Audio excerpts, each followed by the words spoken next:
Dulu, tahu dari pabrik ini cuma dibeli tetangga dekat. Sekarang, sampai artis dari Jakarta pun ngorder. Tapi kamu harus tahu satu hal. Setiap kali pabrik itu produksi dalam jumlah besar, pasti ada yang mati. Di pinggiran kota Semarang, berdiri sebuah pabrik tahu sederhana milik keluarga Pak Darto. Dulu, pabrik itu nyaris bangkrut. Tapi tiba-tiba, tahu produksinya jadi terkenal, rasanya lembut, harganya murah, dan aromanya khas. Orang-orang berebut, beli, bahkan dari luar kota. Tapi di balik kesuksesan itu, tersembunyi ritual pesugihan hitam yang mengerikan. Ritual yang menuntut pengorbanan. Bukan cuma materi, tapi juga nyawa. Sebelum lanjut ke ceritanya, jangan lupa subscribe channel Misteri Story. Tekan tombol like jika kalian suka dengan ceritanya. Dan jangan lupa menulis sholawat di kolom komen supaya kita diberi syafaat di akhirat kelak. Dan pastikan tonton sampai selesai karena setiap detiknya penuh misteri yang belum pernah selesai. Di sebuah sudut kampung di pinggiran kota Semarang, berdiri sebuah pabrik tahu kecil yang tampak biasa saja dari luar. Bangunannya dari tembok abu-abu kusam, atapnya seng tua yang berkarat, dan cerobongnya menjulang tinggi dengan bekas jelaga hitam yang makin hari makin tebal. Pabrik itu milik seorang pria paruh baya bernama Pak Darto. Sejak istrinya meninggal beberapa tahun lalu, ia mengelola pabrik itu bersama kedua anaknya, Randy dan Sari. Dulu, tak banyak yang peduli dengan pabrik. Itu produksinya kecil. Pelanggannya pun hanya tetangga sekitar. Tapi entah kenapa, dalam 2 bulan terakhir, pabrik tahu itu berubah drastis. Produksinya meningkat tajam. Pembeli berdatangan dari luar kota, dan katanya, rasa tahu buatan Pak Darto sekarang lebih lembut, gurih, dan awet. Orang-orang mulai penasaran apa rahasianya. Namun di balik kejayaan itu, mulai muncul tanda-tanda aneh yang bikin warga kampung resah. Bau yang keluar dari cerobong pabrik itu berubah. Bukan lagi aroma khas kedelai rebus yang hangat dan menenangkan, tapi bau menyengat, seperti daging gosong. Awalnya, warga mengira Pak Darto sedang membakar sampah, tapi bau itu muncul hampir setiap malam, terutama saat menjelang tengah malam. Yang paling sensitif dengan bau-bauan adalah burung, tetangga, yang rumahnya tepat di belakang pabrik. Ia sering duduk di teras rumah saat malam hari, sambil ngopi dan ngerokok lintingan. Tapi sejak bau dari cerobong itu makin kuat, burung mulai merasa mual setiap malam. Ia bahkan pernah berkata ke suaminya, "Aku ngerasakna, iki dudu bau tahu, iki bau kaya, daging dibakar tapi eda ames-ames bau nyawa mas." Suaminya cuma tertawa, mengira burung kebanyakan nonton film horor. Tapi malam itu, semuanya berubah. Sekitar jam 2 dini hari, burung yang biasanya tidur nyenyak, tiba-tiba terbangun karena mencium bau busuk yang amat sangat. Ia membuka jendela kamar, berharap angin malam bisa menetralisir udara, tapi justru dari arah cerobong pabrik. Ia melihat sesuatu. Asap hitam keluar tebal dari cerobong, tapi bukan sembarang asap. Asap itu tampak lebih pekat dari biasanya, bergulung-gulung, seperti ular raksasa. Lalu perlahan membentuk siluet sosok tinggi besar, kurus, dan tampak seperti bertanduk. Matanya merah menyala, dan ia seakan menoleh ke arah burung. Tak ada suara, tak ada angin, hanya tatapan dari sosok itu yang terasa menusuk ke dalam dada burung, membuatnya gemetar dan terjatuh. Keesokan paginya, kampung itu geger. Burung ditemukan, tewas di sumur rumahnya sendiri. Tubuhnya mengambang dengan posisi aneh, kepalanya menunduk ke bawah, seolah ditarik oleh sesuatu dari dasar sumur. Anehnya, tak ada tanda kekerasan, tak ada bekas luka, tapi wajahnya pucat membiru. Dan matanya terbuka lebar, seperti melihat sesuatu yang sangat menakutkan. Sebelum meninggal, polisi datang, tapi hanya mencatat kematian burung sebagai kecelakaan, jatuh ke sumur. Warga menerima, tapi bisik-bisik mulai beredar. Banyak yang yakin kematian burung ada hubungannya dengan pabrik tahu. Sejak malam itu, beberapa tetangga mengaku juga mencium bau busuk yang sama. Bahkan ada yang mendengar suara aneh dari dalam pabrik, seperti suara desahan, tangisan, dan kadang jeritan pendek yang tiba-tiba menghilang. Randy, anak lelaki Pak Darto, mulai gelisah. Ia memang sejak awal merasa ada yang ganjil dengan perubahan ayahnya. Dulu, Pak Darto orang yang sabar, kalem, dan sangat religius. Tapi sejak pabriknya sukses, sikapnya berubah. Ia jadi pendiam, sering marah sendiri, dan setiap malam menghilang entah kemana. Yang paling aneh, setiap menjelang malam Jumat, Pak Darto melarang anak Nania keluar kamar. Dengan alasan ada proses produksi rahasia. Sari, adik Randy, juga merasa takut. Ia sempat melihat ayahnya membawa ember besar berisi cairan kental merah ke gudang belakang. Ketika ditanya, Pak Darto bilang itu pewarna tahu. Tapi sorry tahu, warna merahnya terlalu pekat, terlalu menyerupai darah. Dan malam itu, Bau dari cerobong lebih busuk dari sebelumnya. Seperti bangkai terbakar, Randy memberanikan diri menanyakan soal bau itu pada ayahnya. Tapi Pak Darto hanya menatapnya tajam dan berkata, "Kalau kamu masih mau makan, jangan pernah tanya soal itu lagi." Kalimat itu membuat Randy terdiam, tapi ketakutannya makin besar.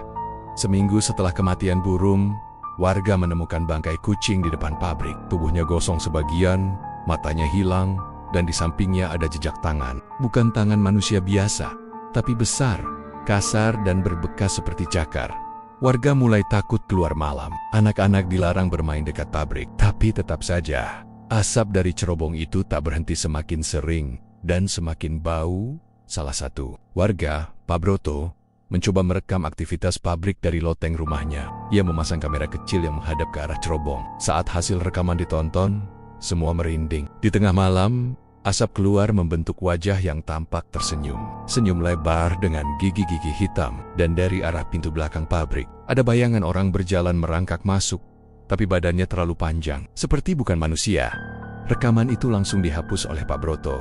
Ia tak sanggup menontonnya 2 kali.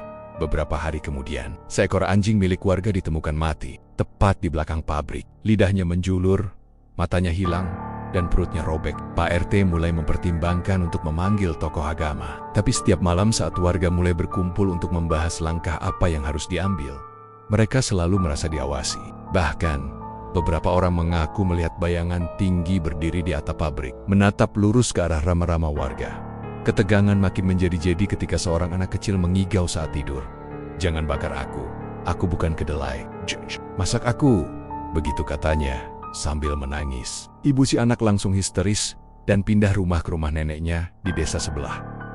Pak Darto sendiri seolah tak peduli. Ia tetap beraktivitas seperti biasa, memproduksi tahu setiap hari. Tapi Randy tahu, ada yang salah. Ayahnya makin sering mengurung diri di gudang, dan suara bisikan aneh kadang terdengar dari dalam. Seolah ada yang berdialog, tapi bukan suara manusia.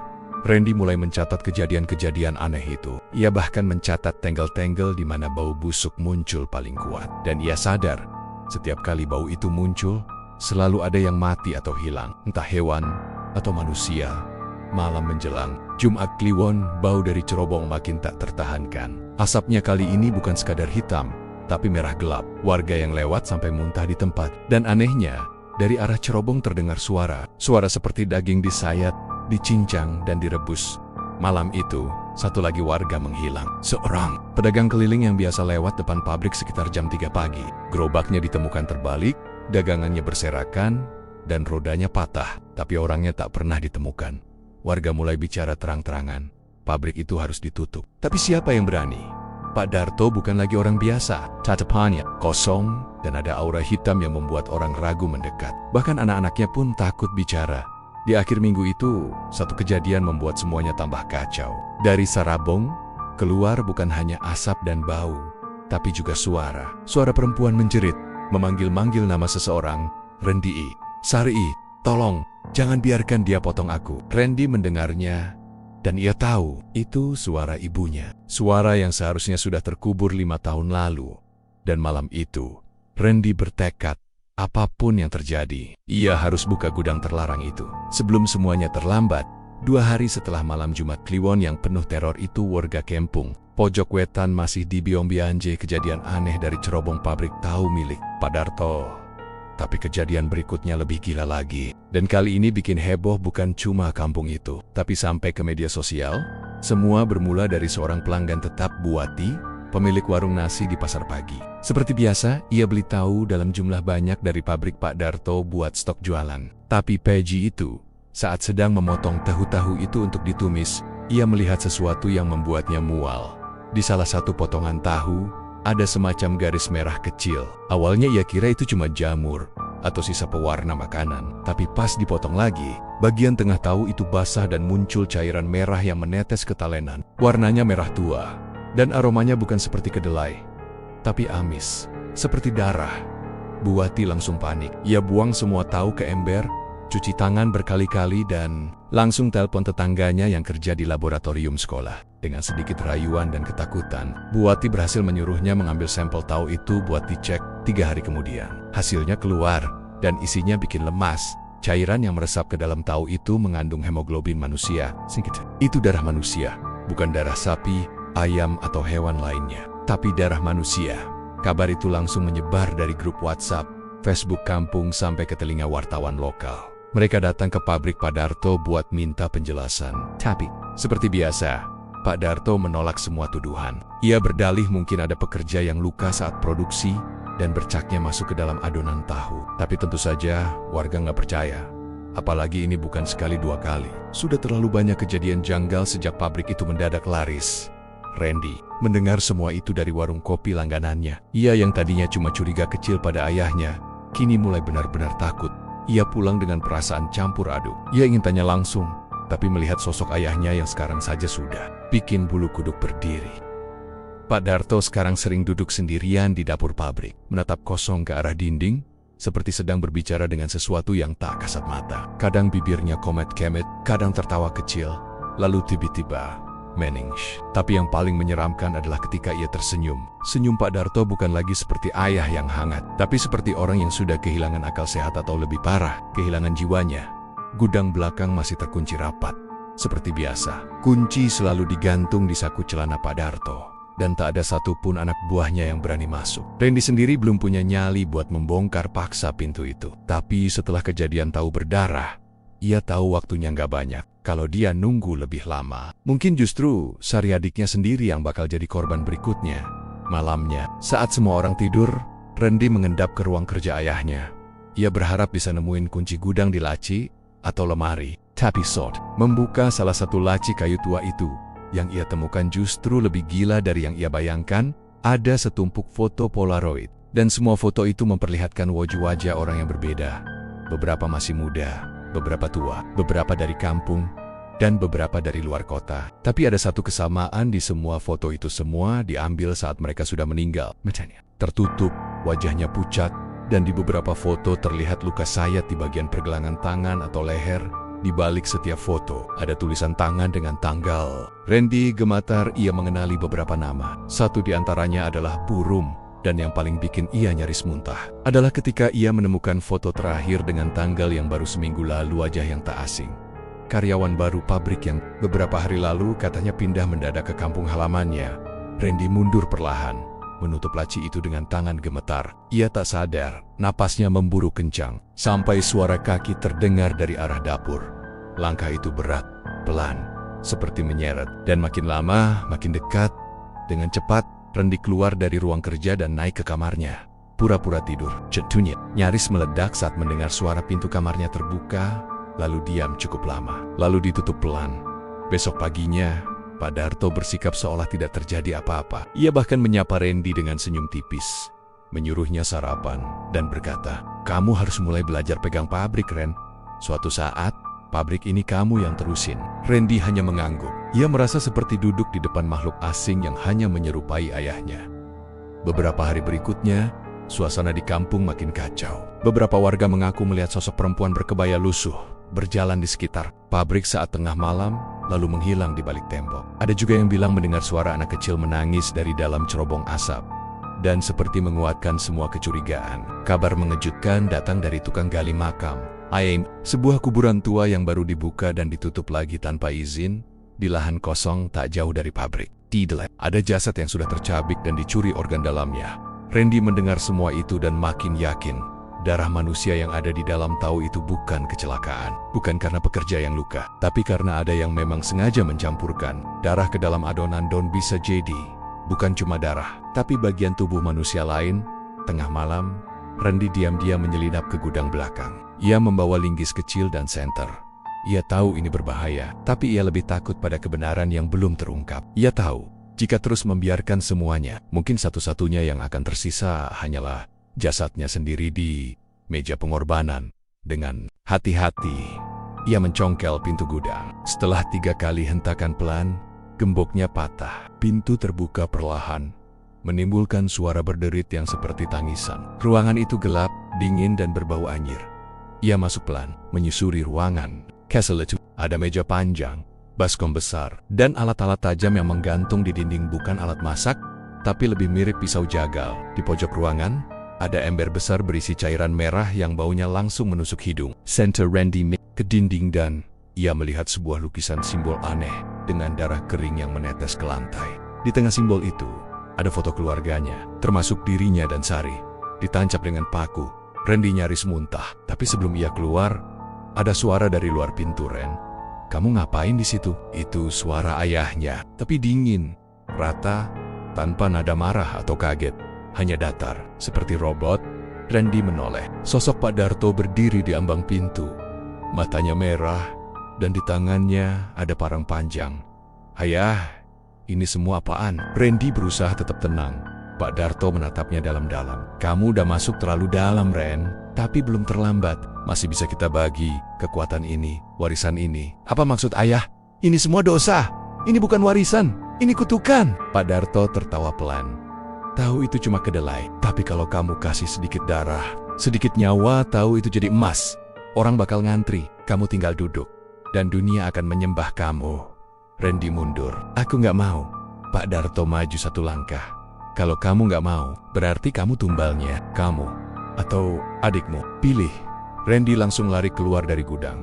Ia tak menoleh. Ia tahu ayahnya sudah bukan manusia, tapi sesuatu yang lebih buruk dari iblis. Malam itu, Randy tidur dengan pintu terkunci dan pisau di bawah bantal. Ia tahu ini belum selesai, tapi satu hal sudah pasti, ia harus menyelamatkan Sari sebelum semuanya terlambat. Dan dari balik pintu kamarnya, suara langkah berat itu terdengar lagi, mengendap, mengerang, menunggu waktu yang tepat untuk mengambil tumbal berikutnya. Randy tidak bisa tidur malam itu. Setelah kejadian di gudang belakang beberapa hari lalu, pikirannya tak pernah tenang. Ia mencoba bersikap biasa di depan ayahnya, tapi hatinya berkecamuk setiap kali teringat wajah Pak Darto yang sekarang tak lagi sama. Ayahnya bukan lagi pria sederhana yang dulu rajin ke masjid dan selalu mengingatkan anak-anaknya untuk salat tepat waktu. Sekarang, tatapan Pak Darto kosong dan dingin, seperti bukan manusia, seperti ada sesuatu yang menumpang hidup di tubuhnya. Yang membuat Randy makin resah adalah Sari. Adiknya itu mulai berubah, wajahnya pucat, sering melamun, dan beberapa kali terbangun sambil berteriak dari mimpi buruk. Ia bilang setiap malam, mimpi berada di ruangan gelap yang bau anyir, dikelilingi foto-foto orang mati, dan ada suara laki-laki tua yang memanggil namanya. Randy tahu, semua itu bukan mimpi biasa. Suatu malam, saat suara cerobong kembali meraung dengan asap pekatnya, Randy mengetuk pintu kamar Sari. "Bang, ada apa?" tanya Sari. Suaranya lemas. "Kita harus masuk ke gudang itu lagi," bisik Randy. "Bareng malam ini?" Sari sempat ragu, tapi ia hanya mengangguk perlahan. "Aku juga mau tahu. Aku nggak tahan hidup di rumah ini terus." Setelah memastikan Pak Darto tidur, atau lebih tepatnya mengurung diri di ruang belakang seperti biasa, mereka berdua berjalan pelen-pelen ke arah gudang. Kali ini Randy sudah menyiapkan segalanya. Ia berhasil mencuri kunci cadangan dari lemari tua di ruang kerja ayahnya. Ia juga membawa senter dan pisau kecil yang ia simpan di saku belakang, sekadar untuk jaga-jaga. Saat kunci dimasukkan ke dalam lubang, jantung mereka berdua berdetak kencang. Pelan-pelan Randy memutar kuncinya. Suara klik terdengar nyaring. Di tengah malam yang hening, bau lembab dan amis langsung menyambut begitu pintu dibuka. Lampu kuning redup di langit-langit ruangan menyala, memperlihatkan isi gudang yang selama ini tersembunyi. Randy menahan napas. Sari menutup mulutnya. Di tengah ruangan ada sebuah altar kayu panjang, dihiasi kain merah tua yang warnanya seperti bekas darah kering. Di atasnya tertata rapi sesajen. Kepala ayam hitam, dupa yang masih menyala, bunga melati yang mulai layu, dan sebuah kendi kecil berisi cairan gelap. Tapi yang paling membuat bulu kuduk berdiri adalah deretan foto-foto yang dipaku ke dinding belakang altar. Puluhan foto itu tidak berbingkai, sebagian kusam dan sudah menguning. Semuanya adalah foto orang mati. Ada yang wajahnya tenang seolah tidur, tapi banyak yang wajahnya pucat membiru, dengan luka menganga di leher atau pergelangan tangan. Beberapa foto bahkan masih basah, seperti baru dipasang tadi malam. "Ya Tuhan," bisik Sari, "ini orang-orang yang hilang di kampung kita." Randy mendekat ke altar, melihat lebih dekat tulisan-tulisan kecil di bawah foto-foto itu. Nama dan tanggal kematian. Beberapa ditulis pakai tinta, tapi ada juga yang pakai darah, karena warnanya tidak pudar dan mengkilat. Ia mengenali satu nama karyawan baru pabrik yang katanya pindah mendadak minggu lalu. Randy tahu itu bohong. Mayat orang itu pasti ada di sini, atau entah sudah dicampur dengan tohu tahu yang sekarang dijual keluar kota Di sudut ruangan tepat di bawah rak tua yang penuh kain putih, ada baskom besar dari logam. Dari kejauhan, kelihatan cairan merah tua yang menggenang di dalamnya. Randy berjalan pelan, menyorotkan senter ke baskom itu. Cairannya kental, pekat dan berbau amis menyengat. Di permukaannya mengambang potongan kecil seperti serpihan kulit. Sari gemetar di belakang Randy. Itu darah ya bang? Randy mengangguk pelan. Ia mencoba kuat, tapi perutnya mulai mual. Kenapa ayah bisa kayak gini? Suara Sari bergetar. Sebelum sempat dijawab, lampu ruangan mendadak padam. Suara tek dari saklar terdengar jelas. Diikuti suara gemeretak dari arah pintu. Pintu gudang yang tadi terbuka lebar kini menutup sendiri. Pelan, lalu keras. Brok, Center. Randy langsung bergerak liar, mencari sumber suara. Ruangan jadi gelap total kecuali cahaya kecil dari senter yang gemetar. Sari mulai menangis pelan. Bang, kita keluar aja. Please. Tenang, tenang. Aku buka pintunya, ujar Randy. Sambil mendekati pintu dan mencoba membukanya. Tapi gagangnya tak bisa diputar, seolah terkunci dari luar. Suara seperti desahan terdengar dari belakang mereka. Pelan, dalam, seperti suara napas yang berasal dari dada besar atau rongga kosong yang dalam. Center Randy menyapu ruangan, tak menemukan siapapun. Tapi suara itu makin dekat lalu terdengar. Suara langkah, tapi bukan langkah biasa. Ini seperti sesuatu yang menyeret tubuh berat. Pelan, seret, berirama aneh. Shirk, thump, shirk, thump. Randy panik. Ia kembali menarik pintu sekuat tenaga, bahkan menendangnya. Tapi Sari menggenggam lengannya kuat-kuat bang. Di pojok itu, lihat. Center Randy bergerak cepat ke arah pojok ruangan yang gelap. Di sana, di belakang altar, berdiri sesuatu. Tingginya hampir menyentuh langit-langit. Badannya kurus, kulitnya seperti arang terbakar, dan kepalanya miring. Di atas kepalanya ada tanduk pendek, bengkok ke arah belakang. Matanya merah menyala, mulutnya lebar, penuh gigi hitam runcing. Makhluk itu tak bergerak, tapi tatapannya menusuk. Suara napasnya berat, dan tiba-tiba ia membuka mulutnya, mengeluarkan suara. Bukan suara manusia, bukan suara binatang, tapi seperti campuran erangan, jeritan dan bisikan. Darahnya masih kurang. Sari berteriak, dan tubuhnya ambruk ke lantai. Randy langsung mengangkatnya, mendekapnya erat sambil mundur ke sudut. Senter terjatuh, tapi tetap menyala. Cahaya redupnya memantul dari cairan darah di baskom, menciptakan bayangan menyeramkan di dinding. Makhluk itu bergerak perlahan ke arah mereka, menyeret kakinya yang panjang. Tapi saat sudah sangat dekat, tiba-tiba terdengar suara keras dari luar, suara dentuman logam dan teriakan lelaki tua. "Jangan ganggu anak-anakku!" Itu suara Pak Darto. Pintu gudang terbuka mendadak, dan sosok hitam tinggi itu menghilang seperti asap tersapu angin. Randy dan Sari gemetar, tak bisa berkata apa-apa. Pak Darto berdiri di ambang pintu, napasnya berat, matanya merah tapi sekerang. Ada sedikit kesadaran di wajahnya, seperti ia sedang berjuang dari dalam dirinya sendiri. "Kalian gak seharusnya lihat semua ini," katanya pelan. "Tapi mungkin ini waktunya. Waktunya kalian tahu bahwa semua ini bukan cuma warisan, tapi kutukan." Pak Darto berjalan pelan ke arah altar. Ia duduk di depannya, menunduk, lalu menangis. Randy masih memeluk Sari. Tubuh mereka sama-sama gemetar.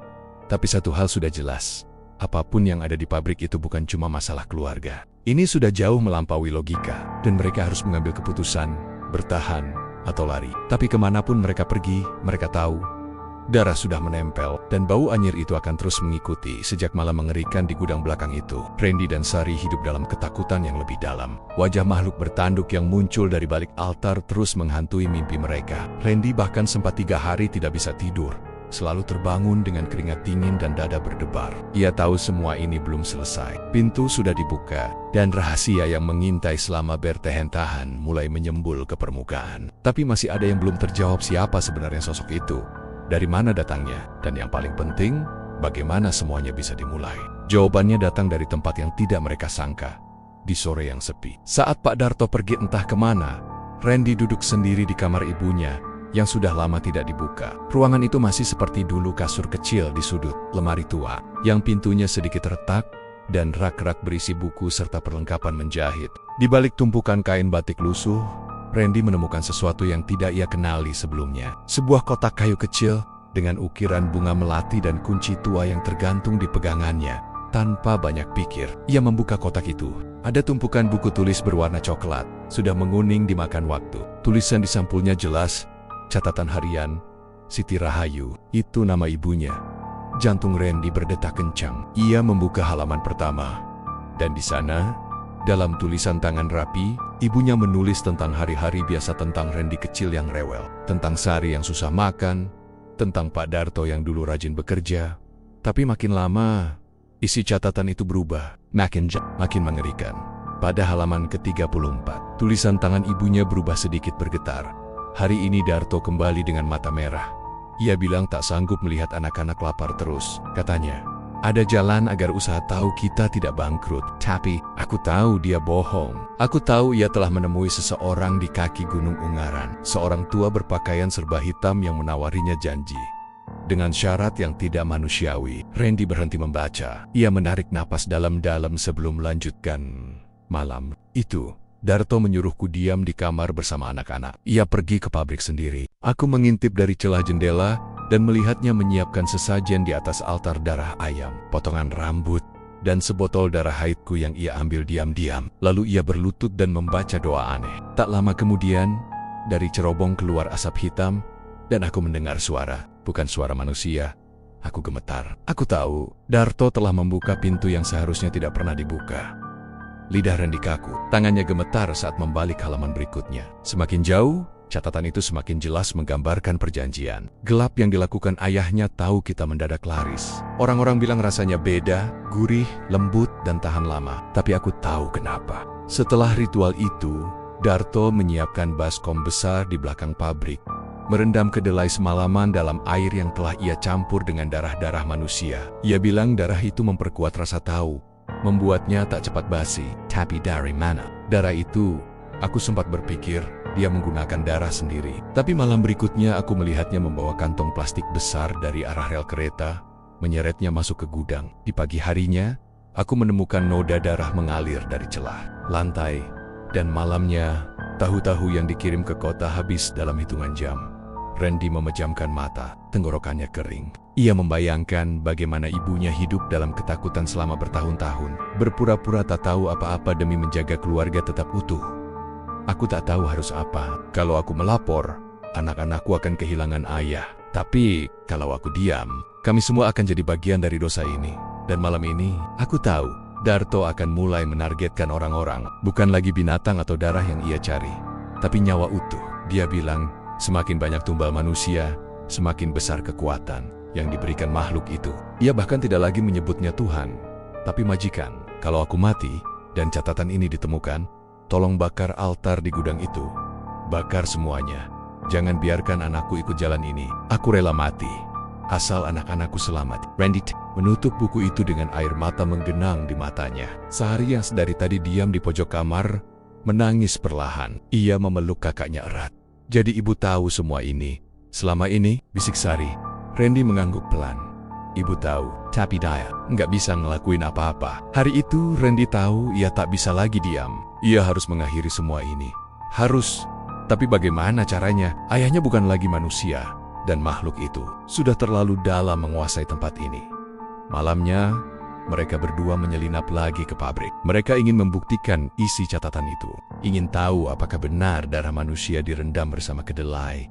Dan mereka menemukan jawabannya di ruang produksi. Ada beberapa tong besar berisi rendaman kedelai. Tapi tong yang paling besar berada di pojok ruangan, tersembunyi di balik tumpukan.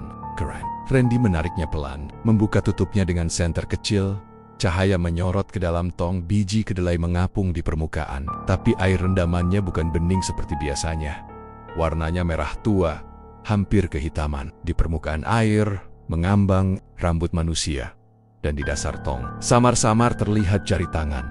Sari menjerit kecil, lalu membungkam mulutnya sendiri. Randy nyaris pingsan. Tapi ia tak bisa berpaling. Tong itu penuh darah manusia, darah tumbal. Dan kedelai itu yang direndam semalaman dalam cairan penuh nyawa itu adalah bahan utama tahu yang laris. Manis dijual ke seluruh kota. Randy menggenggam tangan Sari.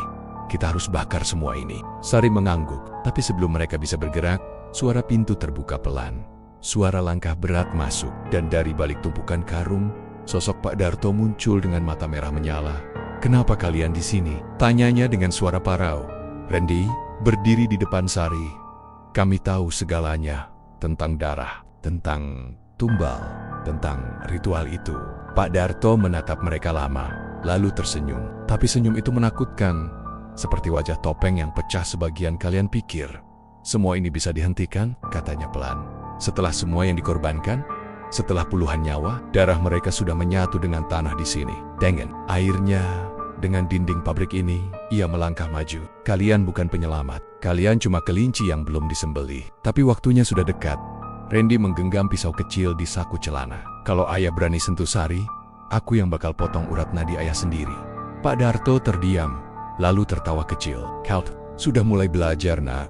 Majikan akan senang." Tiba-tiba, dari arah cerobong, asap hitam mengepul lagi. Kali ini bukan hanya asap, tapi suara-suara mulai terdengar. Tangisan, jeritan, tawa anak kecil. Suara orang mengucap doa dengan nada terbalik.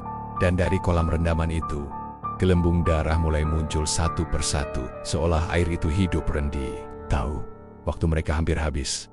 Mereka harus segera pergi. Tapi kemana? Malam Jumat Kliwon datang lagi. Udara di kampung pojok wetan lebih dingin dari biasanya. Angin berembus pelan, tapi membawa bau tak sedap, seperti bau besi karat bercampur amis. Di langit, bulan tak menampakkan diri. Awan hitam menggantung berat, menutupi bintang-bintang. Semua terasa menyesakkan, mencekam, sunyi, dan Randy tahu malam ini bukan malam biasa.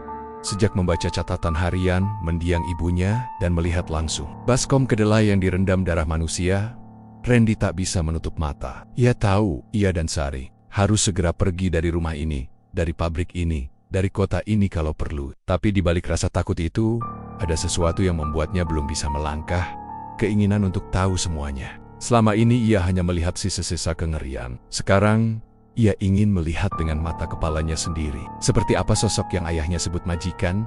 Jam menunjukkan jam 0:21. Ketika Randy dayam-dayam keluar dari kamarnya, "Sorry, Ea minta tetap di kamar, mengunci pintu dan tidak keluar apapun yang terjadi."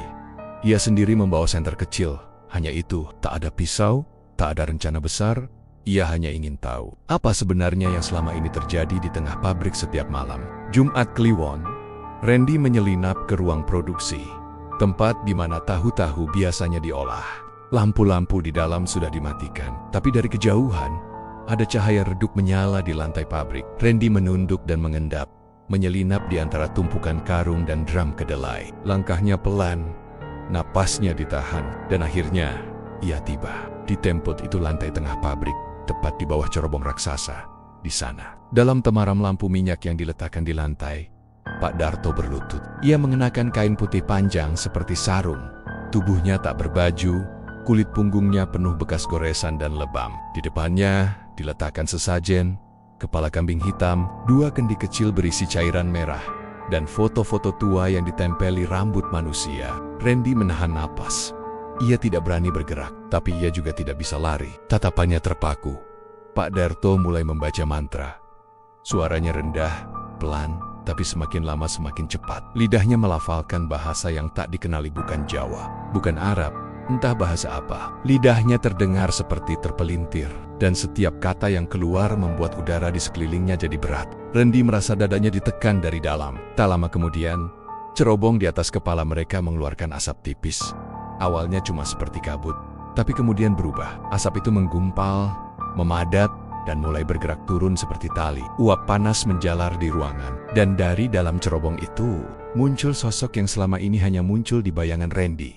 Sosok itu turun perlahan, seolah berjalan di udara. Badannya tinggi hampir 2 meter, kurus dengan kulit legam seperti kayu hangus. Di atas kepalanya tumbuh 2 tanduk melengkung, matanya merah menyala. Tidak ada hidung, hanya 2 lubang kecil. Mulutnya lebar seperti robekan di kain, penuh gigi hitam yang menancap tidak beraturan. Ia mengenakan jubah panjang hitam lusuh yang menyeret di lantai, dan setiap langkahnya menimbulkan bunyi berat seperti batu digeret logam. Pak Darto menunduk dalam-dalam, wajahnya mencium lantai. Sosok itu berdiri di depannya, diam sejenak, lalu berbicara. Suara makhluk itu berat, dalam, seperti suara yang keluar dari perut bumi. "Darto, darahnya sudah habis. Aku butuh yang segar, yang lebih kuat, yang lebih Murni. Pak Darto tidak langsung menjawab. Tubuhnya gemetar. Tapi kemudian ia berkata pelan, "Aku sedang mencari majikan. Besok akan aku kirimkan seseorang dari luar kampung, pendatang." Sosok itu mendengus. Tidak, suara itu menggema sampai langit-langit pabrik, membuat genteng bergetar. Randy menunduk, menutup mulutnya agar tidak berteriak. Tangannya berkeringat, jantungnya nyaris meledak. Tidak lagi orang luar, lanjut makhluk itu. "Aku sudah muak, aku ingin darah yang berhubungan denganmu. Darah dari dagingmu sendiri, anakmu, laki-laki atau perempuan, pilih salah satu sebelum malam purnama." Berikutnya, Pak Darto terduduk, matanya terbelalak. "Tidak, jangan." Mereka tidak tahu apa-apa. Makhluk itu maju selangkah, tubuhnya melayang. "Kau berjanji, kau akan serahkan siapapun yang aku minta. Aku berikanmu kejayaan. Aku hidupkan pabrikmu. Aku jadikan tahu-tahumu emas. Tapi semua ada gantinya." Pak Darto mulai menangis. Tapi tangis itu bukan penyesalan, melainkan kebingungan. Ia seolah sedang menimbang-nimbang. Dan itulah yang membuat Randy semakin ketakutan. Ia tidak melihat sosok ayah dalam tubuh itu yang ada hanyalah seorang pria yang sudah kehilangan semuanya. Bahkan hatinya. Aku butuh waktu," kata Pak Darto akhirnya. "Waktu sudah habis." Suara itu kembali membahana. "Satu nyawa. Darah yang satu darah denganmu. Kalau tidak, semua akan diambil kembali. Tahu-tahumu akan basi sebelum dijual. Para pembeli akan mati keracunan. Dan kau akan jadi satu dengan altar. Mengalir di cerobong seperti darah mereka." Lalu makhluk itu menengadah. Dari mulutnya keluar kabut hitam yang terbang ke langit cerobong, membentuk pusaran. Bau darah dan bangkai menyebar ke seluruh ruangan. Suara tangisan, tawa, jeritan perempuan, dan anak kecil keluar dari pusaran itu, membuat pabrik terasa seperti neraka. Sosok itu mulai naik kembali.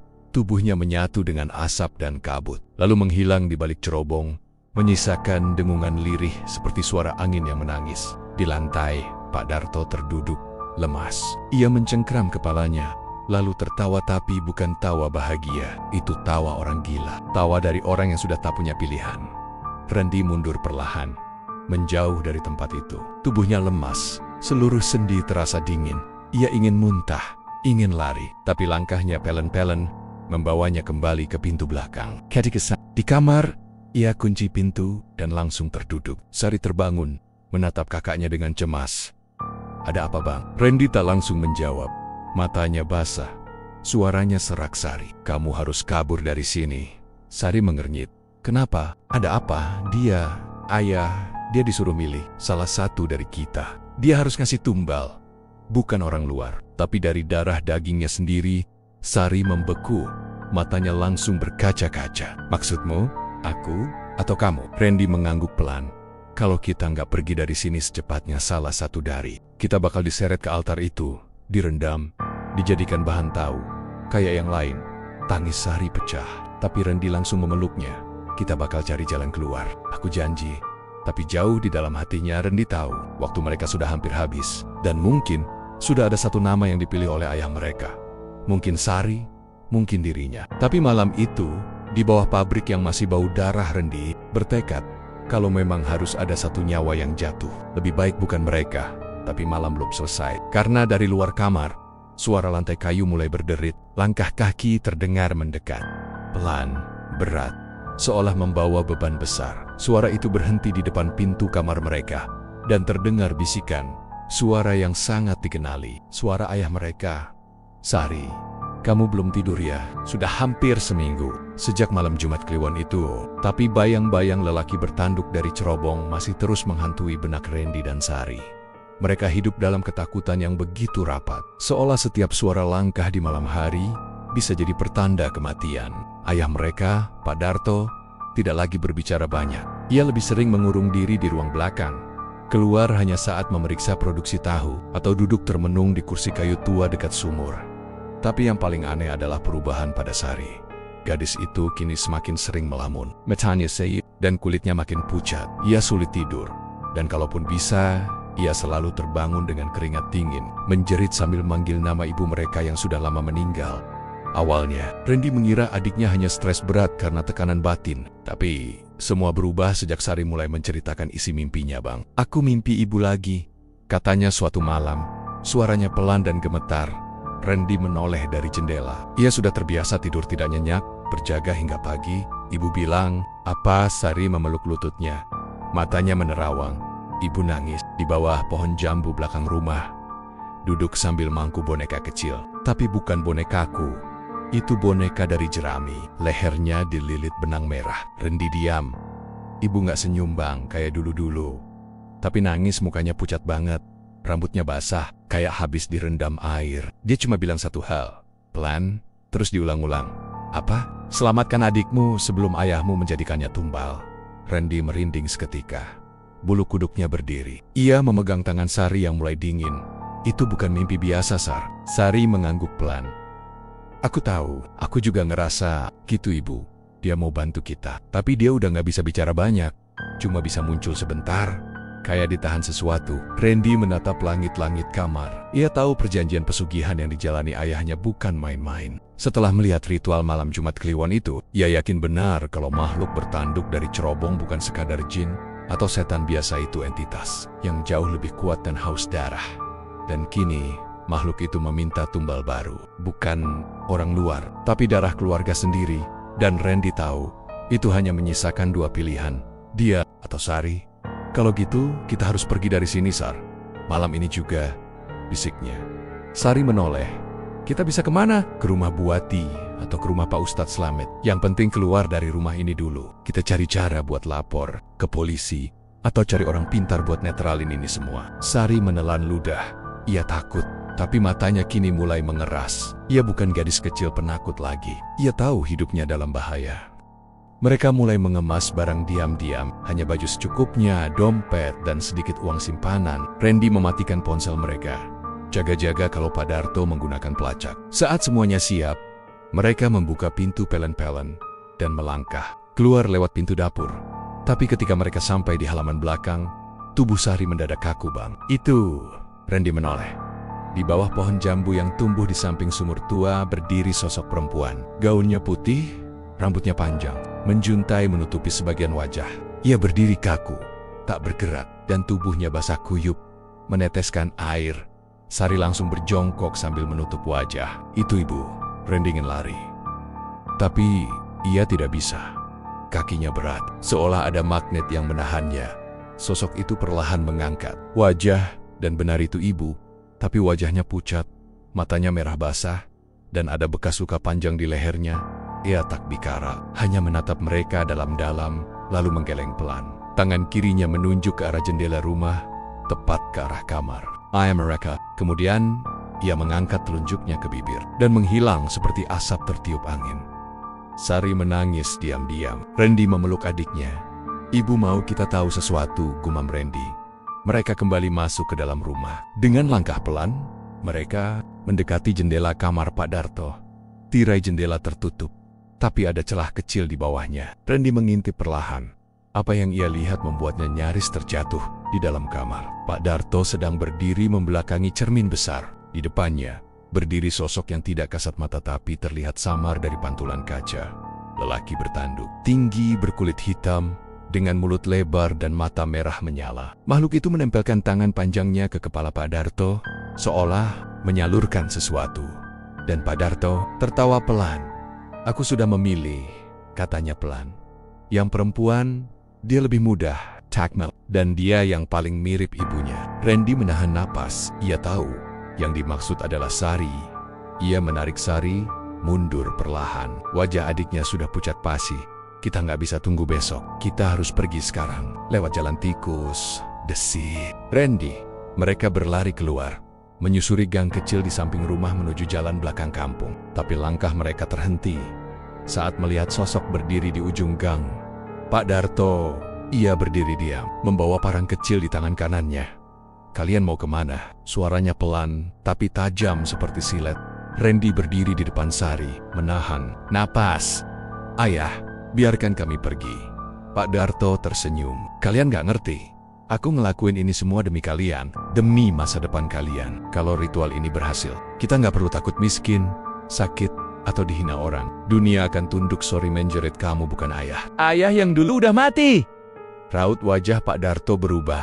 Ia menunduk sebentar, lalu mengangkat wajah dengan sorot mata yang asing. Kalau kalian gak mau jadi bagian, kalian akan jadi tumbal. Sederhana. Ia melangkah maju. Randy mengangkat tangan, mencoba menahan.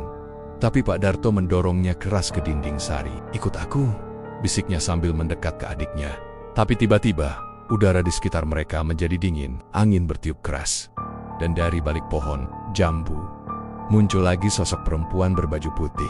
Tapi kali ini, ia tidak sendiri. Di belakangnya, bayangan-bayangan lain mulai bermunculan, wajah-wajah yang ada di foto-foto gudang. Orang-orang yang jadi tumbal, mereka semua muncul, berjalan pelan ke arah Pak Darto. Pak Darto mundur, parangnya gemetar. Tidak, seharusnya kalian sudah mati. Sosok-sosok itu mendekat, semakin dekat. Dan dari antara mereka, muncul sosok paling ia takuti, Siti Rahayu, istrinya sendiri. Ia berjalan ke arah Pak Darto, menatapnya dengan mata basah. Tapi kali ini bukan sedih, melainkan marah. Kata-kata terakhir yang terdengar dari mulutnya sebelum menghilang adalah, "Kau janji tidak akan mengorbankan anak-anak kita." Pak Darto menjerit, menjatuhkan parang, dan ambruk. Saat itu juga, makhluk bertanduk muncul lagi. Dari arah cerobong, tapi kali ini hanya sebagai bayangan besar, menggantung di langit seperti asap. Ia meraung keras, tapi Bengen-Bengen itu menyerbunya. Mereka menariknya kembali ke dalam cerobong. Dan suara itu hilang, tenggelam dalam pekatnya malam. Randy bangkit, menarik Sari. Mereka berlari, tak menoleh lagi. Dan malam itu, mereka tahu, mimpi Sari bukan sekadar bunga tidur, tapi peringatan dari arwah yang ingin menyelamatkan darah dagingnya sendiri. Sejak malam Jumat Kliwon itu, suasana pabrik tahu milik Pak Darto berubah drastis. Meski Randy dan Sari sudah tidak tinggal di rumah itu lagi, mereka sementara mengungsi ke rumah salah satu kerabat ibu. Di unggaran berita soal kejadian ganjil di pabrik mulai menyebar perlahan di antara para pekerja. Beberapa buruh lama memilih berhenti, tak kuat dengan suasana angker yang makin terasa tiap malam. Tapi karena kebutuhan ekonomi, sebagian tetap bertahan. Terlebih, sejak Pak Darto tiba-tiba membuka lowongan untuk karyawan baru dan menaikkan gaji 2 kali lipat dari biasanya. Salah satu yang tertarik adalah Doni, pemuda lajang yang baru pindah dari Boyolali. Ia tidak tahu apa-apa soal sejarah pabrik. Itu yang ia dengar hanya satu, gaji besar, kerja ringan, makan siang gratis. Itu saja sudah cukup membuatnya mengabaikan cerita-cerita aneh yang dibisikkan warga sekitar. Ia bukan tipe yang mudah percaya dengan hal gaib. Di hari pertamanya Doni memang merasa pabrik itu berbeda. Bukan karena suasananya sepi atau lampu-lampanya redup, tapi karena ada satu sudut di area belakang yang selalu dijaga ketat oleh 2 karyawan tua. Tempat itu disebut kolam rendaman utama, sebuah bak besar dari semen dengan diameter hampir 2 meter, berisi air rendaman kedelai yang katanya bisa dipakai berkali-kali tanpa pernah basi. Letaknya di pojok ruang produksi, terpisah dari tong-tong rendaman biasa yang dipakai sehari-hari. Doni sempat penasaran dan bertanya, "Kenapa kolam itu ditutup pakai terpal terus, Mas?" Salah satu pekerja senior hanya menjawab dengan senyum kecut, "Kamu kerja aja yang bener. Jangan banyak tanya." Semakin dilarang, semakin besar rasa ingin tahu Doni. Terlebih saat malam ketiga, saat ia ditugaskan lembur sendirian di bagian pengeringan. Ia mendengar sesuatu yang membuat tengkuknya dingin. Suara tangisan, bukan suara mesin, bukan suara tikus, tapi tangisan manusia, lirih, seperti dari seseorang yang bersembunyi dan sudah lama tidak makan. Tangisan itu berasal dari arah kolam rendaman. Doni mendekat, pelan-pelan. Lampu di ruangan memang temaram, hanya satu neon yang hidup. Tapi suara itu makin jelas. Tangisan berubah jadi bisikan, "Tolong aku." Doni berhenti, jantungnya berdebar. Tapi rasa penasaran lebih kuat daripada rasa takut. Ia mendekat lagi, kini berdiri di samping kolam. Terpal penutupnya bergerak-gerak pelan, seperti ada angin dari dalam kolam. Atau sesuatu yang hidup. "Tolong aku." Dingin. "Aku masih hidup." Doni memegang ujung terpal itu. Tangannya gemetar, tapi ia menariknya sedikit. Bau anyir langsung menyembur, seperti darah basi bercampur lumpur. Ia mengintip ke dalam. Air kolam itu tidak jernih, warnanya keruh, merah kecoklatan, dan yang paling mengerikan, di permukaannya mengambang sesuatu seperti kepala manusia. Doni menjerit pelan, mundur, tapi kepalanya membentur rak besi di belakangnya. Ia jatuh terduduk, masih menatap kolam itu. Kepala itu bergerak, matanya terbuka, dan mulutnya bergerak, seperti berkata, "Sini." Doni lari terbirit-birit, tapi tak ada yang mendengar. Pabrik sudah kosong. Satpam jaga tertidur di pos depan. Doni terus berlari keluar. Tak sempat ambil tas, ponsel, atau jaketnya. Esok harinya, Doni tidak muncul. Pak Darto bilang dia pulang tanpa izin. Mungkin pulang kampung karena tidak betah. Tapi 2 hari kemudian, warga geger. Tubuh Doni ditemukan mengambang di kolam kecil di belakang pabrik. Bukan kolam rendaman, tapi semacam tempat penampungan limbah yang jarang dipakai. Tubuhnya membengkak, kulitnya pucat kehijauan seperti terendam semalaman. Tapi yang membuat semua orang muntah saat melihatnya adalah wajahnya. Mulut Doni menganga, dan dari dalamnya tumpah ruah tahu-tahu mentah, masih basah dan berbau. Tim medis awalnya menyangka Doni tewas karena keracunan makanan atau tersedak. Tapi saat dibedah, mereka menemukan bahwa saluran kerongkongannya penuh tahu padat. Mustahil dimakan manusia. Dan anehnya, tidak ada jejak air dalam paru-paru. Siala tubuhnya mati bukan karena tenggelam. Polisi dipanggil, tapi tidak ada yang bisa dibuktikan. CCTV rusak, tidak ada saksi, dan semua yang bekerja malam itu mengaku tidak tahu apa-apa. Darto hanya mengatakan satu kalimat saat ditanya wartawan, mungkin dia kelaparan. Tapi malam-malam setelah itu, pabrik tak pernah benar-benar tenang. Para pekerja mulai melapor, mendengar suara-suara aneh dari arah kolam. Ada yang bilang mendengar suara anak kecil menangis, ada yang bilang mendengar suara orang membaca doa. Tapi dibalik, yang paling mengerikan adalah kejadian yang dialami oleh Mas Giman, kepala bagian produksi yang sudah bekerja di situ hampir 10 tahun. Malam itu, ia sedang mengecek pompa air. Tiba-tiba, dari arah kolam rendaman, muncul suara air bergolak. Ia mendekat, lalu mendengar dengan jelas suara teriakan, "Tolong keluarkan aku masih hidup." Mas Giman kabur, tapi seminggu kemudian dia mengundurkan diri. Katanya dia mimpi buruk terus, dan dalam mimpinya, Doni duduk di tengah kolam. Tubuhnya membusuk, tapi masih memegang tahu basah dan memakannya sambil tertawa. Kabar tentang kejadian ini mulai menyebar. Pabrik mulai sepi pekerja, tapi anehnya, permintaan tahu dari luar kota justru meningkat drastis. Beberapa distributor bahkan rela datang langsung ke pabrik untuk ambil barang, tanpa banyak tanya soal kabar buruk yang beredar. Entah kenapa, tahu dari pabrik Pak Darto punya rasa yang katanya tak bisa ditiru. Lembut, gurih, dan katanya bikin ketagihan. Di tengah semua itu, Pak Darto tetap tenang. Ia tidak peduli satu persatu pekerjanya pergi. Ia hanya sering duduk di kursi kayu belakang pabrik, menatap kolam rendaman yang ditutup terpal dengan senyum kecil. Sesekali ia bergumam sendiri, "Majikan, sudah senang sekarang, sudah kenyang." Tapi Rendiang diam-diam masih sering mengintai pabrik dari kejauhan. Tahu satu hal, semua belum selesai. Lelaki bertanduk itu mungkin belum muncul lagi, tapi tanda-tanda kehadirannya masih terasa. Setiap malam Jumat, cerobong tetap mengepulkan asap, dan suara dari kolam itu semakin keras, seolah orang-orang yang dijadikan tumbal belum bisa tenang. Dan pada suatu malam, Randy mendengar kabar baru. Seorang anak kecil warga sekitar hilang. Terakhir terlihat bermain di belakang pagar pabrik. Ibunya menangis histeris, mengatakan anaknya sempat bercerita tentang Om besar yang ngajak berenang di kolam. Kolam apa? Kolam rendaman. Tahu? Randy tahu. Ini bukan lagi soal pabrik, bukan soal bisnis, bahkan bukan soal keluarganya sendiri. Ini sudah jadi kutukan yang hidup bernapas dan menelan siapapun yang terlalu dekat. Dan Randy tahu, cepat atau lambat, ia harus kembali. Karena jeritan dari kolam itu kini terdengar bahkan dari dalam mimpinya. Hari-hari terakhir bulan Sura terasa lebih dingin dari biasanya. Malam-malam di Semarang mulai diselimuti kabut, meskipun belum masuk musim hujan. Tapi bukan itu yang membuat Randy gelisah. Sudah 3 malam berturut-turut, ia terbangun tepat jam 2:33 dini hari karena mendengar suara ketukan di jendela, padahal kamarnya berada di lantai 2 rumah kerabatnya. Saat ia menoleh, tak ada siapa-siapa. Tapi tiap kali itu terjadi, ia merasakan aroma kedelai basah dan anyir darah memenuhi ruangan. Sari juga mulai kembali bermimpi buruk. Ibunya kini tidak hanya menangis di dalam mimpi, tapi mengusap kepala. Sari sambil berkata, "Maafkan ibu, kau akan segera menyusul kalau kakakmu tak segera memilih." Randy sudah tidak kuat lagi. Ia tahu semua ini belum selesai. Sesuatu dari pabrik itu masih menarik mereka. Sesuatu yang lebih besar dari sekadar dosa masa lalu atau keserakahan ayahnya. Dan malam itu, ia memutuskan untuk kembali ke rumah. Bukan untuk melarikan diri, tapi untuk mencari jawaban. Untuk menghadapi semuanya, 1 lawan 1, ia meninggalkan Sari di rumah kerabat dengan pesan yang jelas. Jika besok pagi ia belum kembali, larilah sejauh mungkin dan jangan pernah melihat ke belakang. Randy tiba di rumah sekitar pukul 1 dini hari. Halaman kosong. Pagar depan terbuka lebar, lampu teras tidak menyala.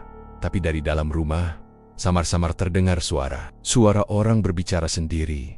Atau mungkin berdialog dengan sesuatu. Ia masuk dengan hati-hati. Tidak ada suara selain detak jam dinding dan desir angin dari ventilasi tua. Tapi saat Randy membuka pintu ruang tengah, ia langsung membeku. Pak Darto duduk di lantai ruang tamu, menghadap ke arah dinding, membelakangi Randy. Tubuhnya kurus, lebih kurus dari terakhir kali mereka bertemu. Rambutnya acak-acakan, sebagian rontok. Kulit punggungnya tampak mengelupas seperti sisik ular. Tapi yang paling mengerikan adalah matanya ketika ia menoleh. Matanya sudah berubah merah menyala seperti bara. Kau datang juga akhirnya, nak. Suaranya pelan, serak, tapi dingin dan berat. Majikan tahu kau tak akan bisa lari terlalu lama. Randy menelan ludah. Tangannya gemetar. Tapi ia tidak menunjukkan ketakutan. Aku nggak datang buat menyembah. Aku datang buat mengakhiri ini. Pak Darto terkekeh pelan. Kau pikir ini bisa diakhiri begitu saja? Perjanjian sudah dibuat, darah sudah ditumpahkan, nyawa sudah dikorbankan. Semua ini bukan lagi milik kita, ini milik majikan. Ia berdiri, langkahnya lambat, tapi mantap. Di tangan kanannya tergenggam benda hitam seperti gulungan kain.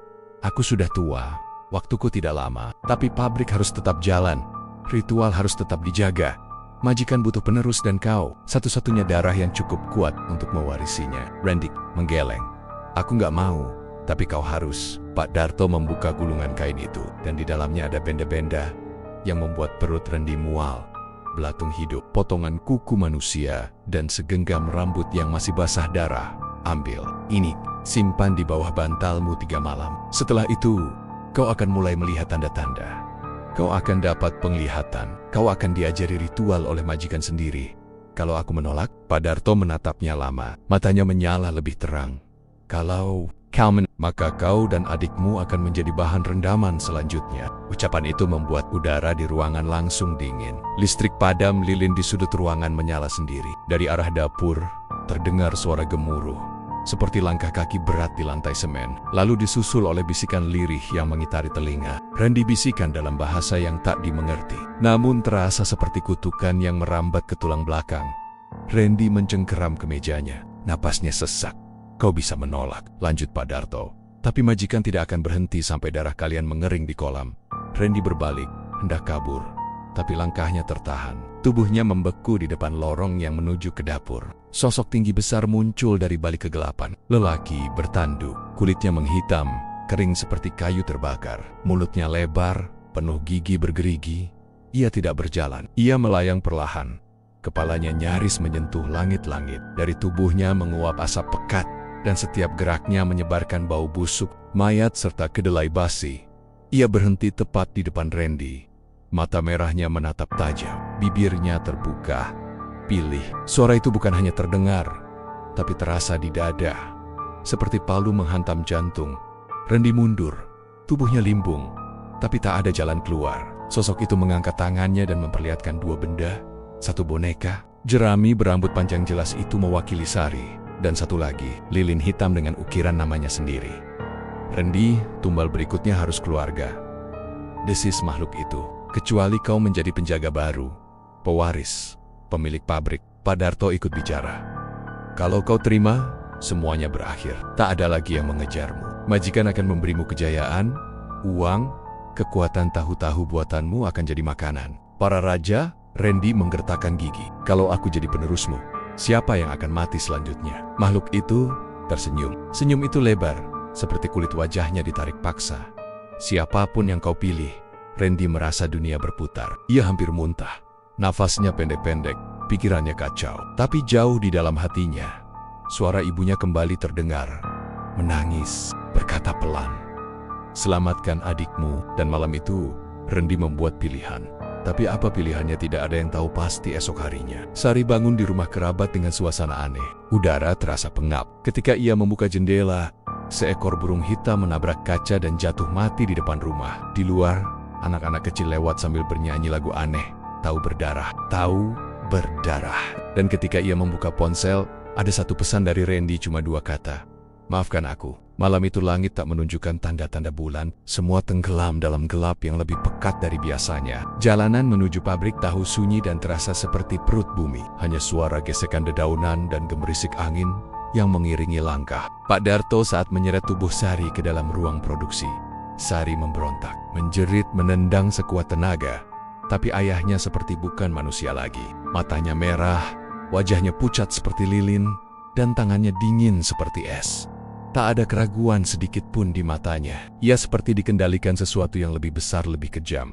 "Maafkan ayah, nak," bisiknya pelan sambil menyeret Sari, melewati rak-rak tahu yang sudah disusun rapi. "Kalau ayah tak lakukan ini, majikan akan ambil lebih dari sekadar nyawamu. Ini hanya soal waktu."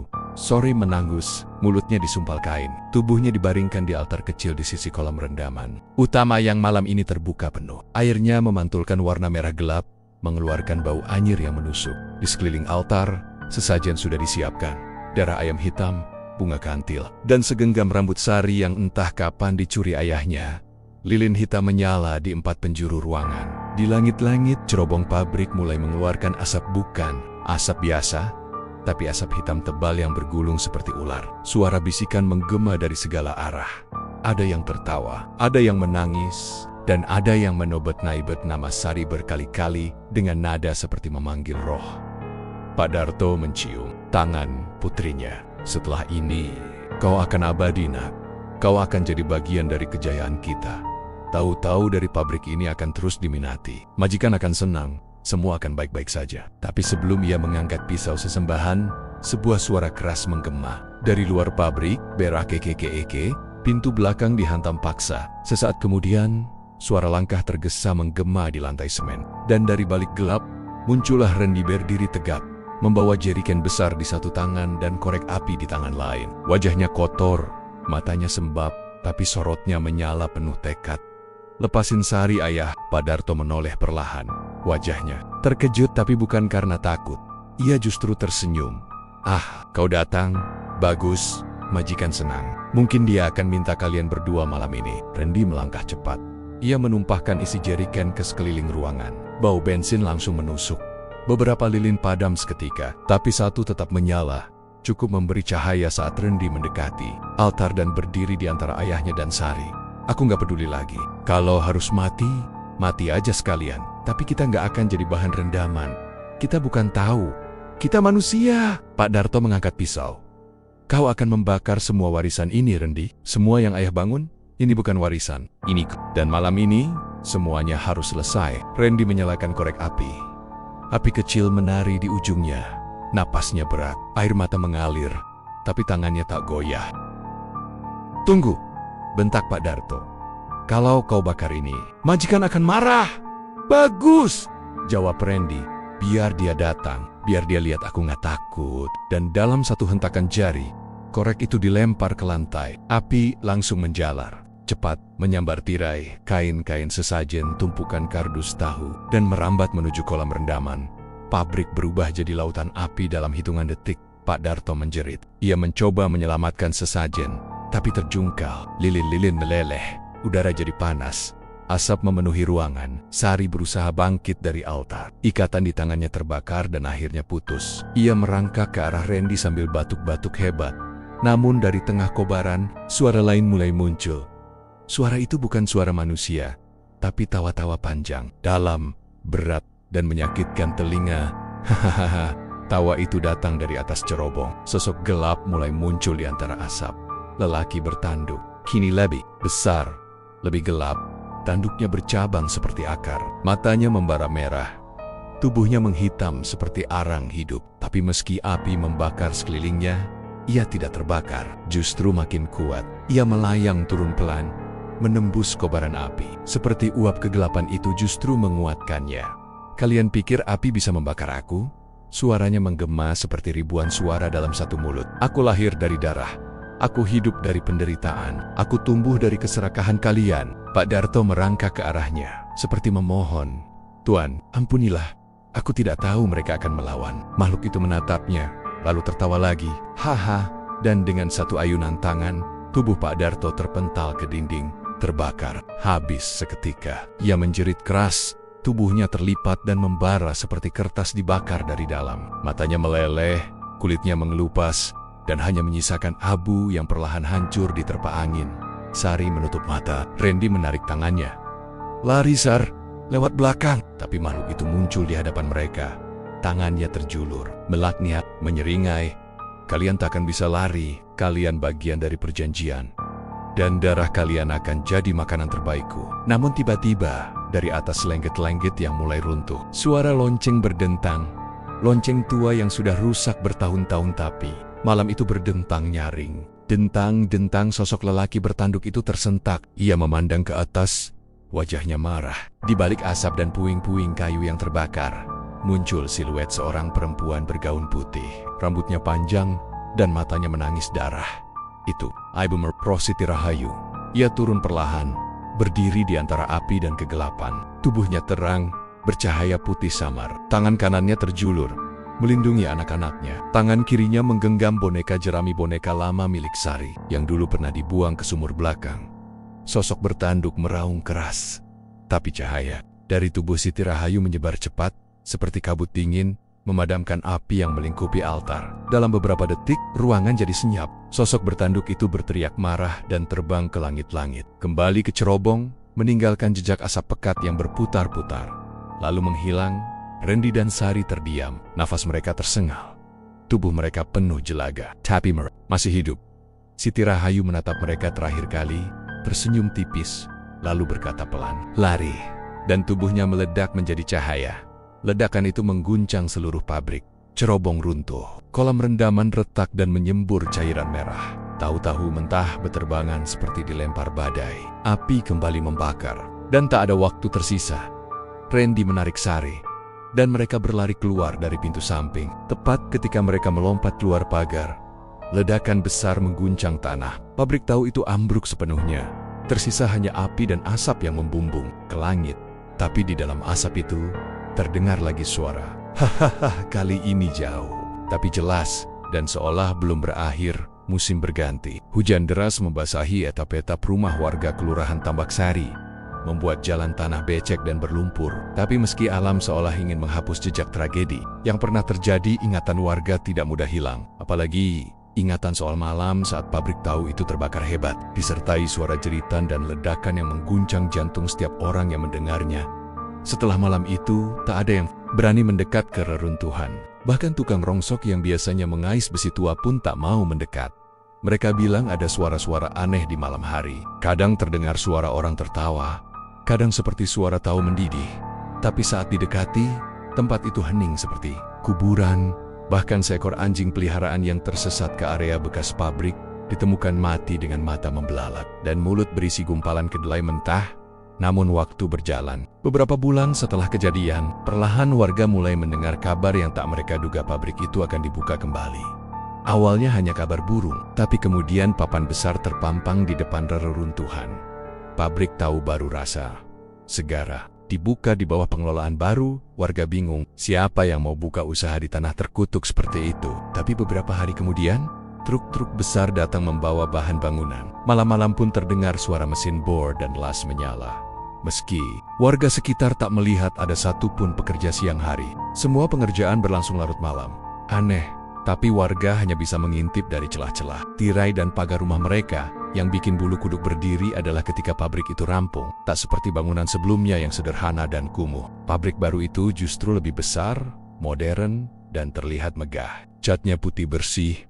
Dinding kaca besar di sisi depannya menampilkan area produksi yang tampak steril dan rapi. Bahkan dibuatkan loket layanan langsung untuk konsumen luar kota. Tapi yang bikin warga tak habis pikir adalah satu fakta. Aroma tahu dari dalam pabrik itu sama. Bukan aroma tahu biasa, tapi aroma kedelai yang bercampur anyir darah.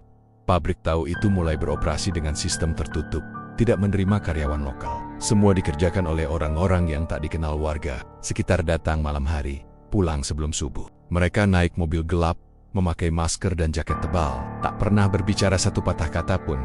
Yang paling membuat bulu kuduk warga merinding adalah sosok yang mengelola tempat itu.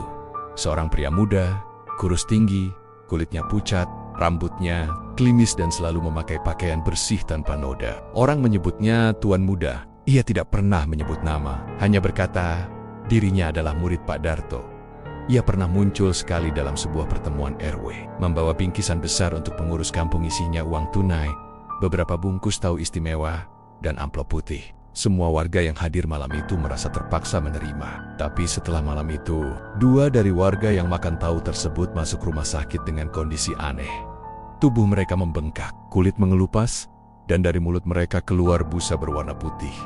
Sejak saat itu, tak ada lagi yang berani menerima apapun dari pabrik itu.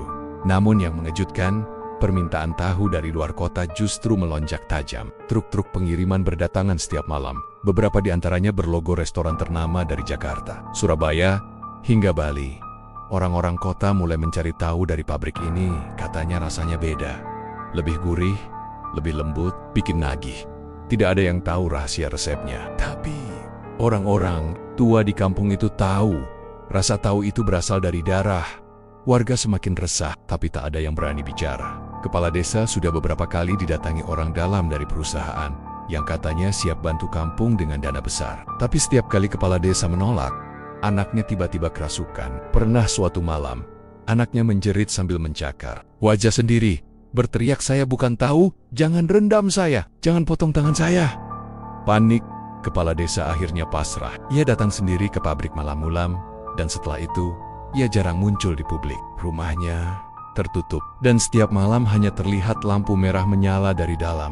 Kabar pun menyebar, pabrik itu tak bisa dihentikan. Namun, satu malam, seorang pemuda yang dulunya dikenal warga sebagai bagian dari keluarga Pak Darto terlihat berdiri di depan pagar pabrik. Randy, wajahnya kini kurus, tatapannya kosong. Ia berdiri lama, memandangi bangunan yang dulu pernah ia bakar habis. Tapi pabrik itu kini berdiri lebih megah dari sebelumnya dan tak ada bekas sedikit pun kebakaran. Randy berjalan pelan ke depan pintu, tapi sebelum ia menyentuh gagangnya, pintu itu terbuka sendiri. Di dalam, berdiri tuan muda pria yang mengaku murid Pak Darto. Ia tersenyum, seolah sudah menunggu. "Kau kembali." Randy tidak menjawab. Tangannya gemetar, tapi ia melangkah masuk. Suasana di dalam pabrik lebih sunyi dari kuburan, tapi mesinnya menyala. Tahu-tahu putih mengalir dari jalur produksi, dikemas dalam plastik bening dengan label rasa istimewa. Produksi terbatas. Di ujung ruangan, ada sebuah kolam kecil dari logam mengilap. Tidak seperti kolam rendaman dulu yang keruh dan bau, kolam ini tampak jernih, tapi dari dasar airnya terlihat warna merah samar mengambang. Tuan muda berjalan, mendekat ke kolam itu, lalu menatap ke arah Randy. "Guru saya sudah memilihmu sejak dulu. Kau adalah pewaris sejati." "Aku membakar semuanya," gumam Randy. "Aku menghancurkan ritual itu." Tuan muda tertawa pelan. "Kau membakar bangunannya, tapi bukan perjanjiannya. Majikan tidak tinggal di kayu dan dinding. Ia tinggal di darah. Dan darah itu masih mengalir dalam dirimu." Randy terdiam. Tangan kanannya berkeringat, tapi ia tahu tuan muda benar. Ia masih sering bermimpi buruk, masih sering melihat ibunya menangis di balik cermin. Don masih merasakan desakan yang tak bisa dijelaskan. Dorongan untuk menyakiti, merendam, menciptakan tahu yang sempurna. "Kalau aku menolak?" tanyanya pelan. Tuan muda mendekat, tatapannya menajam, dan mata itu persis seperti milik Pak Darto dulu. Merah, haus darah. "Kalau kau menolak, maka Sari akan jadi tumbal. Dan kau tahu, darah perempuan yang disucikan menghasilkan tahu terbaik." Randy ingin marah, tapi tubuhnya kaku.